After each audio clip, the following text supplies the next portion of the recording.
argument, but it doesn't. And if you give a shit, again, brief window, freedom's over here.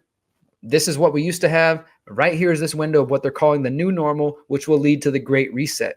We need a great reset. We need a reset that resets humanity and encourages people to honor self-ownership and individuality and personal choice and personal responsibility and all these important values and permaculture, working with the land, living in harmony, healing ourselves, healing our trauma, healing our minds and our hearts, empowering each other, lifting each other up. That's the reset we need, not this crazy reset shit that they're working on. The reset that they want, the reset that they are pushing, means less freedom, less privacy, more control, and it doesn't mean good things, my friends. So again, if you care about what's going on, question the narratives that are happening around you. Please share the information.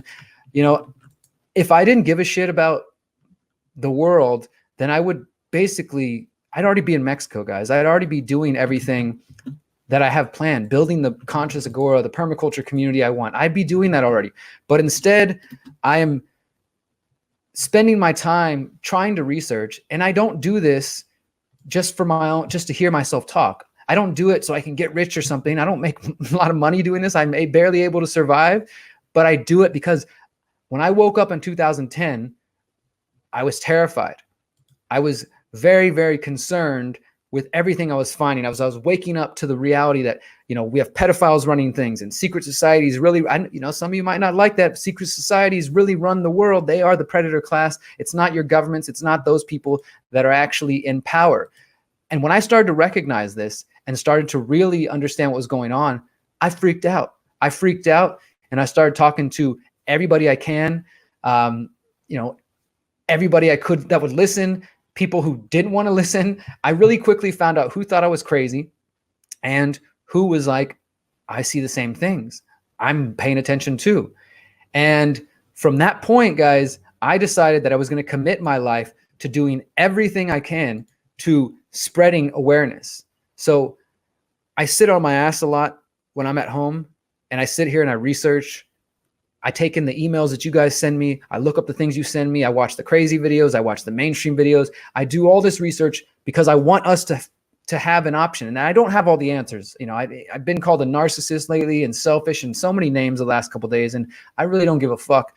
But if people understood the amount of effort and time that myself and other people put into our days to try to educate ourselves and to share with other people, I think that they would actually give us a little more credibility. But instead, we're dismissed. That's not the world we live in, and I understand that. But I just want you guys to understand that I'm doing this because I care about you. I don't even know some of you, and some of you probably drive me fucking crazy on social media with things you say. But at the end of the day, if we make it to the conscious agora, we make it to this place where we can take care of each other and build a better world, I will be happy to see you there. I will forget about all the Facebook arguments we had, all the YouTube comments and all the disagreements we had. And I will just say, holy shit, dude, we made it. Oh my God, brother, sister, I'm so thankful that you got out, or you paid attention, and that you rose up and you took that power that you have inside of you and you felt it in your body and your lungs and your hands, and you used it to make change, and you used it to educate your mind, used it to heal your heart, used it to empower other people. Because lately, let me just tell you guys, I've been feeling it.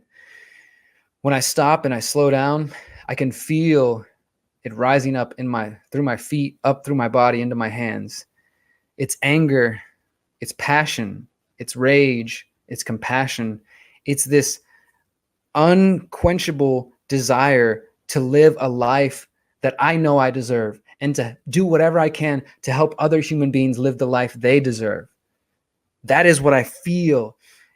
I'm alive. I'm a human being that is living and breathing, and that refuses to comply and refuses to submit, and will never, ever bow down to the mob, will never, ever let them control my thoughts, the way I live, who I am, and I will always be an unflinchable me.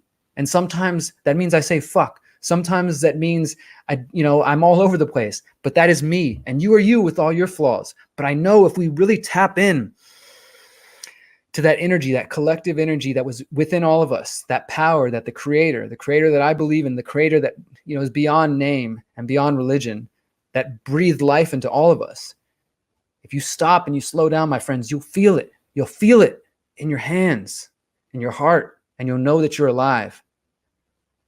This is what it's like to be alive. That's one of my affirmations I like to use. So this is what it's like to be alive. I bumped my toe. Oh, so this is what it's like to be alive. I get a heartache. This is what it's like to be alive. I'm human. I can clean. I try to do my best to let myself celebrate it. We're human beings. We're flesh. We're blood. But we're also so much more than that. And I know that this is why we're here. I know that we were put here on this planet for this purpose. Even those of you who totally disagree with me and think that I'm nuts, who for some reason are listening to me right now. I know that we're here for a purpose. And maybe it's to challenge each other. Maybe it's to help push each other so that we grow. But as I said, if we can end up in the same place, whether physically, mentally, emotionally, spiritually, but I know that you're alive, that you're taken care of, and that you are living your dreams, then I think that we will all be better off for that. These people want to divide us. They want to break us down. They want to separate us. They want us to think that we just need to fight in the streets. It's the left, it's the right, it's all this bullshit. And some of you guys are falling for it again. You're falling for it again. You don't see how you're being divided in so many ways. There's at least 5 layers of deception that I see going on right now that we don't have time to get into right now. All I'm saying, my friends, is keep thinking critically, keep questioning everything, but also ground yourself. Don't get lost in questioning everything that you can't even tell what's what. And then you just throw your hands up. I don't want to think anymore. It's too much. It's too much. I give up. Whatever happens, happens. We need to stay heart-centered. We need to balance our logical mind, our critical thinking mind, with our compassion, with our heart. That's what I'm trying to do, at least.